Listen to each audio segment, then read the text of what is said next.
नमस्कार. Tasty bite recipe या चॅनलमध्ये सर्वांचे खूप खूप स्वागत आहे. फळांचा राजा आहे आंबा. आंब्यापासून बनवलेल्या बऱ्याच साऱ्या रेसिपी आपल्या चॅनलवर अपलोड आहेत. आज अशीच एक अतिशय सुंदर लहानांपासून मोठ्यांना आवडणारी मँगो आईस्क्रीम बनवणार आहे. हे आईस्क्रीम बनवत असताना मी गॅसचा अजिबात वापर केलेला नाही, तसेच साखरही वापरलेली नाही. अगदी 2 ते 3 तासामध्ये अतिशय सुंदर, क्रीमी, सॉफ्ट, पाहता क्षणी खावीशी वाटणारे आईस्क्रीम तयार होते. चला तर आपण रेसिपीला सुरुवात करूया. यासाठी इथे मी 3 हापूसचे आंबे 1 तास पाण्यामध्ये भिजत ठेवले होते.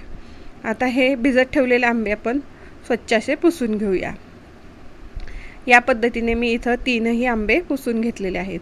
आता या आंब्याच्या देठाकडची साईड चाकूच्या साहाय्याने अशी काढून घ्यायची आहे. बघा, इथे मी 3ही आंब्याच्या देठाकडची साईड काढून घेतलेली आहे. आता या आंब्याचे आपण काप करून घेऊया. अशा पद्धतीने आपल्याला 3ही आंब्याचे काप करून घ्यायचे आहेत. आता या कापला आपण चाकूच्या साहाय्याने उभ्या आणि आडव्या लाईन मारून घेणार आहे. बघा, या पद्धतीने मी अगदी सहज आपल्या इथं लाईन मारल्या जात आहेत. आता हे आपण चमच्याच्या साहाय्याने एका डब्यामध्ये सर्व फोडी काढून घेऊया. अशाच नवनवीन रेसिपी पाहण्यासाठी टेस्टी बाईट रेसिपी या चॅनलवर तुम्ही नवीन असाल तर सबस्क्राईब करा. सबस्क्राईब केलं असेल तर लाईक आणि शेअर करायला विसरू नका. याच पद्धतीने मी 3ही आंब्याच्या फोडी या डब्यामध्ये काढून घेत आहे. आणि हे आपल्याला डीप फ्रीजला फुल टेम्परेचर करून 3 ते 4 तास डीप फ्रीजमध्ये ठेवून घ्यायचं आहे. यानंतर इथं आपण बर्फाचं जे आईस क्यूब बनवतो त्या ट्रेमध्ये 1 कप दूध घालून दुधाचे आपल्याला आईस क्यूब बनवून घ्यायचे आहेत. बघा, हे आपण 3 ते 4 तास डीप फ्रीजरला ठेवून घेऊया. 3 ते 4 तासानंतर आपण बघू शकता अगदी कडक अशा ह्या फोडी झालेल्या आहेत आंब्याच्या. आणि दुधाचेही आपले इथं छान असे क्यूब तयार झालेले आहेत. आता हे थोडंसं डब्यामधनं आपण सैलसर करून घेऊया. मिक्सरच्या भांड्यामध्ये या सर्व फोडी घालून घ्यायच्या आहेत. त्यानंतर दुधाचे जे आपण क्यूब बनवून घेतले आहेत ते घालायचे आहे. आणि यानंतर 1 कप मी दुधावरची मलाई घालत आहे. इथे तुम्ही दुधाच्या मलाईच्या ऐवजी 1 कप व्हिपिंग क्रीम किंवा 1 कप अमूलची फ्रेश क्रीम या तिन्हीपैकी एक काही वापरू शकता. आणि अर्धा कप आपल्याला इथं कंडेन्स मिल्क वापरायचं आहे. कंडेन्स मिल्क गोड असल्यामुळे आपण साखरेचा अजिबात इथं वापर केलेला नाही. कंडेन्स मिल्कऐवजी तुम्ही पाव कप मिल्क पावडर आणि पाव कप पिठी साखरही वापरू शकता.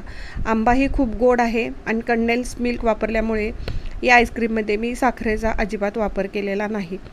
मिक्सर थोडाफार बंद चालू करत अगदी छान असं इथं आपण मिक्सरला हे बारीक करून घेतलेलं आहे. अतिशय छान दाटसर असं आपलं आईस्क्रीम इथं तयार झालेलं आहे. आता हे सर्व आईस्क्रीम एका डब्यामध्ये मी काढून घेत आहे. आईस्क्रीम सेट करण्यासाठी शक्यतो कमी हाईटचा डब्बा घ्यायचा, म्हणजे लवकर आईस्क्रीम सेट होतं. आता आईस्क्रीम व्यवस्थित पसरून घेतल्यानंतर त्यावरती मी आंब्याच्या थोड्याशा फोडी घालून घेत आहे. आणि वरून आपल्याला क्लीन रॅप पेपर लावायचा आहे. क्लीन रॅप पेपर लावल्यामुळे आईस्क्रीमवरती बर्फ जमा होत नाही. आता याचं झाकण बंद करून आपण हे फ्रीजरमध्ये 2 ते 3 तासासाठी ठेवून घेणार आहे. आणि फ्रीजचं टेम्परेचर फुल करायचं आहे. मध्ये अगदी छान असं आपलं आईस्क्रीम अगदी 2 ते 3 तासामध्ये सेट होतं. 2 ते 3 तासानंतर तुम्ही पाहू शकता अगदी मस्त असं इथं आपलं आईस्क्रीम सेट झालेलं आहे. तुम्ही पाहू शकता मस्त आईस्क्रीम इथं आपलं सेट झालेलं आहे. अगदी क्रीमी, सॉफ्ट, पाहता क्षणी खावंसं वाटणारं आईस्क्रीम इथं आपलं तयार झालेलं आहे. तयार आईस्क्रीम आपण एका प्लेटमध्ये काढून घेऊया. रेसिपी खूप सोपी आहे. अगदी गॅसचा वापर न करता, साखर न वापरता अतिशय सुंदर नॅचरल मँगो आईस्क्रीम इथं आपलं तयार झालेलं आहे. या पद्धतीने तुम्ही नक्की आईस्क्रीम बनवा. अतिशय सुंदर होतं.